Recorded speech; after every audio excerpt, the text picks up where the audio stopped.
Et on commence par... Michel Polnareff, double page ce matin dans Le Parisien. Son retour sur scène est prévu pour la fin du mois, 30 avril. Ce sera à Épernay. 44 dates sont prévues. C'est sa première tournée depuis 9 ans. Alors, Le Parisien lui a rendu visite à 2 heures de Palm Springs, en Californie. Ils l'ont trouvé dans son studio. Ils l'ont trouvé également dans sa salle de sport. Regardez.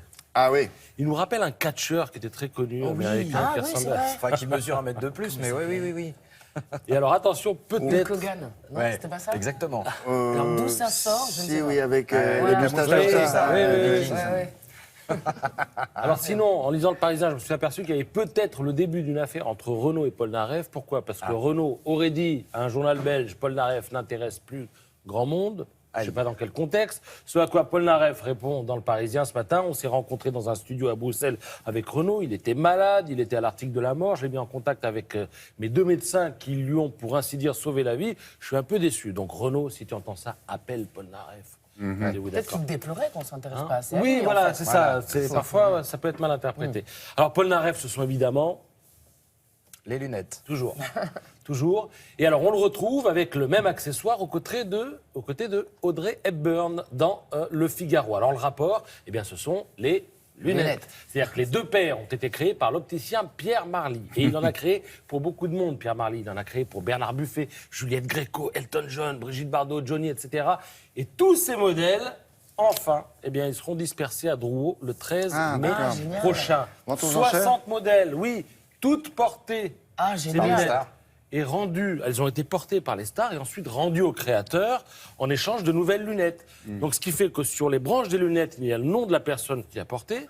Par exemple, et certaines sont restées en l'état. C'est-à-dire que sur les lunettes de Bernard Buffet, vous avez de la peinture qui est toujours là. Il paraît qu'il y a encore la sueur de Johnny sur les lunettes de Johnny. Mais alors, je lis dans Le Figaro que ça ne coûte pas des fortunes et des fortunes. C'est-à-dire, pour 80 €, vous pouvez vous offrir les lunettes de Nana Mouskouri ou de Marlène Dietrich. Un prix de C'est quand même départ, pas on mal. va voir après Alors au voilà, marteau. c'est-à-dire qu'ils disent Ouais. vous pouvez vous offrir pour 80 €, mais comme c'est une vente aux enchères à Drouot, Ouais. donc, César 150, 200 €, Sophia Loren 150 €, Audrey Hepburn là on commence à devenir sérieux, 1000, 1500 €, Elton John 2000, 3000 €, etc., etc. Bon, en tout cas une vente aux enchères que peut-être on suivra. En tout cas on verra le résultat.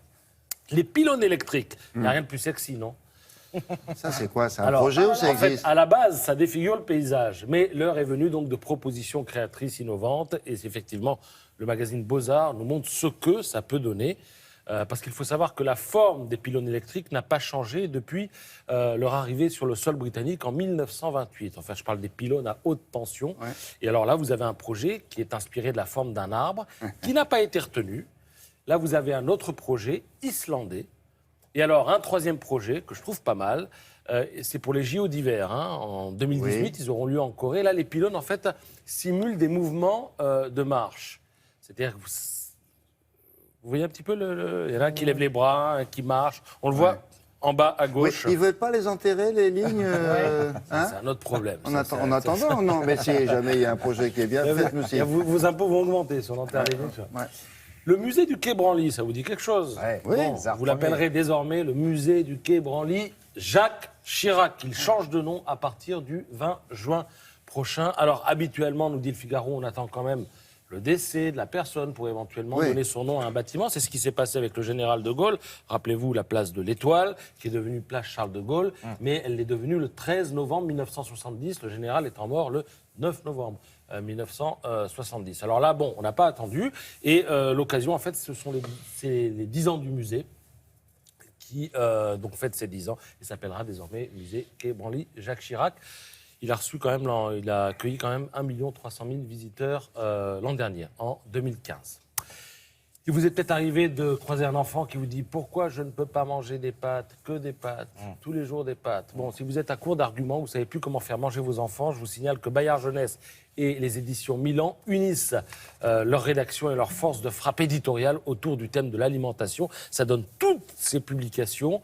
Mangez mieux, c'est bon pour soi, c'est également bon pour la planète. Vous le lirez et on vous le prouvera dans ces publications. Je suis en train de repenser à la photo que vous avez montrée. On l'a pas gardée, la photo de Polnareff Polnareff, là, non. Quand Dans il dans la salle de gym. Ouais, je pensais Ouais. à quelqu'un d'autre, à Mickey Rourke. Ah, il y a un petit côté Mickey Rourke. il y a un petit- hein. ouais. Là, Un peu de trash. Non. Ouais, Ouais, peut-être trop. plus le visage. alors. À la lunette près. Merci beaucoup.